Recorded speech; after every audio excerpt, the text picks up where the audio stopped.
Going back to the story, we just had the film on there. We're joined now by the author and journalist Kate Welsh. Welcome to the programme. Recent free speech rankings survey by Spite said that 94% of UK universities have censored free speech in the past year. Some have no platform, people like Germaine Greer, Roger Scruton, and a human rights activist called Miriam Namazi. Are you happy with that? I don't believe it's censorship. I believe that freedom of speech is also freedom to accept the consequences of that speech. And if that means that certain institutions don't want to promote or give you a platform to say these things, then you have to accept that. Really? Yes, I do. That's not curtailing freedom of speech? No, I don't think it is. People like Germaine Greer. But you've just taken away the freedom of these people to speak at the university. They can speak wherever they like, but freedom of speech is not freedom to be invited wherever you want. What's the point of a university if you don't allow a variety of views to be expressed? A variety of views, that's absolutely fine. Well, clearly not if you're Germaine Greer. I think if students are being asked to pay increasingly higher fees, and I think that if they object to people like Germaine Greer, Julie Bindel, Milo Yiannopoulos being given frequently pretty hefty speaking fees themselves and being given a platform at their university, then I think they have a right. Julie Bindel doesn't take fees for that. Julie Bindel does not take fees, and she has worked for 30 years raising awareness of violence against women and done so, you know, thanklessly. And for her to be barred from universities simply because she has a different view to you or some of the people in that university about transgender issues is a disgrace, as it is with Peter Tatchell. I think... Hold on. Let to say that they're getting money for it, it's absolutely legal. Kate Welsh. I think Julie Bindel has done some fantastic things for women's issues. I will not decry that. I do believe that she has frequently incited hatred against transgender people, and that puts... But she hasn't. She's defended transgendered people. I've heard her do it. She's done it to me. I've spoken to her about it. She's defended transgender people where all she does is cleave to the notion, which is actually a scientific fact, whether you like it or not, which is that someone who has transitioned from a man to a woman is still technically, essentially, if you wish to call it, essentially a man. The issue is not what is right or wrong here. The issue is, shouldn't you be able to hear the views on both sides of the argument?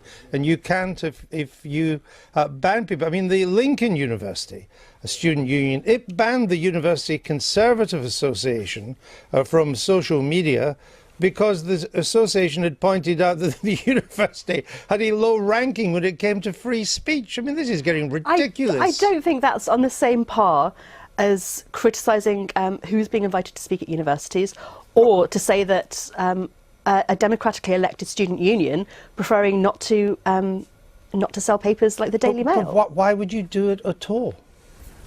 Why are you scared? I'm not remotely scared. Well, I know, but isn't a university exactly the place where there should be this cross-fertilisation of ideas, of political opinions, a breadth of informed opinion, of contentious opinion, of things which you might find difficult to accept and things which I might find difficult to accept? That's what we should have at universities. Surely that's the point of it. But freedom of speech and freedom of expression for minority groups has traditionally been oppressed or made difficult to access by people who criticise their ability to exist, like Julie Bindel with trans people, Milo Yiannopoulos. She doesn't criticise their ability to exist. No, we've been round that. We've been round that. Yeah. The principal issue here is not the rights or the wrongs of any of these issues. It is that the university, if you're lucky enough to get to one, is one of the few times in your life when you can go along and hear every view under the sun. But in fact, what is happening now is that views are being channeled into a very narrow tunnel. And if you're outside of that with your views, you don't get in. I think it's a very exciting time to be a student right now. I graduated 10 years ago. We didn't... the progressive movement that's flowering now was really only in bud then. But I think students are turning around and saying no to bigotry and no to hate speech. Well, they can go along to meetings and say that. It's only a minority who are doing that. It's the minority in the students' unions who are doing that. And I speak as someone with a kid who's at university who says, actually, all this rubbish, this idiocy, this politically correct nonsense has no purchase whatsoever amongst a wider student body. It has a purchase only amongst the perennially active, amongst the political groups within there. And don't forget Who as well, are generally Andrew, people from oppressed groups. Please remember that. Is it Universities have always been a safe space for straight white men. What we're seeing now is an increase of levelling the playing field for other voices to be heard, So and that what will about- mean No, you're stopping other people's but that voices will mean being heard. removing the platform from one person and giving it to somebody else. City Well, so a gay University? woman, you remove it from a gay woman.